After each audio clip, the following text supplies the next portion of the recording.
အားလုံးပဲမင်္ဂလာပါရှင်ဆိုတော့မြန်မာ channel မှာကြိုဆိုပါတယ်တိကျပေးခြင်းတဲ့အကြောင်းအရာလေးကတော့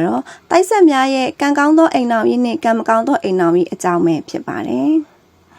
တိုက်ဆက်များအနေနဲ့အိမ်တော်ကြီးကိုအစင်မပြေတာများတတ်ပါတယ်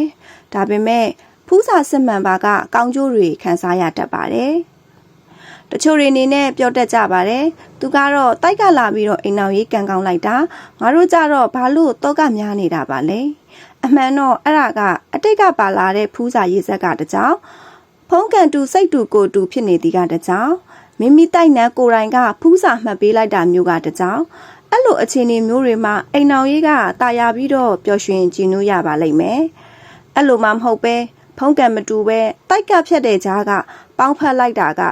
အိမ်တော်ကြီးတောကဒုက္ခတွေနဲ့အတူအမြဲတမ်းပူလောင်ပြီးစိတ်တော်ကားတွေရောက်နေတတ်ပါတယ်။ဂျားကနေအနှောက်အယှက်ဝင်နေတတ်ပြီးနေ့ရက်တိုင်းကဘဝမှာမကြုံမှုတဲ့တောကမျိုးနဲ့ဖြတ်တန်းနေရတတ်ပါတယ်။အိမ်အောင်ဘက်က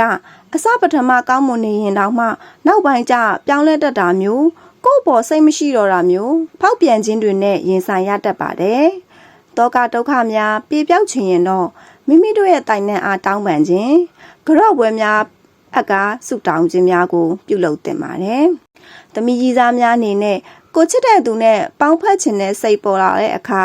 မိမိကိုယ်တိုင်တိုက်နှံကိုခွင့်တောင်းပြီးအတိပေးခြင်းများပြုလုပ်တင်ပါတယ်။နောက်ဆက်သူအားလုံးကိုကျေးဇူးတင်ပါတယ်ရှင်။အားလုံးစိတ်ချမ်းသာခြင်းကိုယ်ကျန်းမာခြင်းနဲ့ပြည့်စုံပါစေ။ဘုသူရရကြများကိုအဆက်မပြတ်တင်ဆက်မှာဖြစ်တဲ့အတွက် channel ကို subscribe လုပ်ခဲ့ပြီးဖို့တောင်းဆိုပါရစေ။ notification နှိပ်ပေးဖို့တောင်းဆိုပါရစေ။ကျေးဇူးတင်ပါတယ်ရှင်။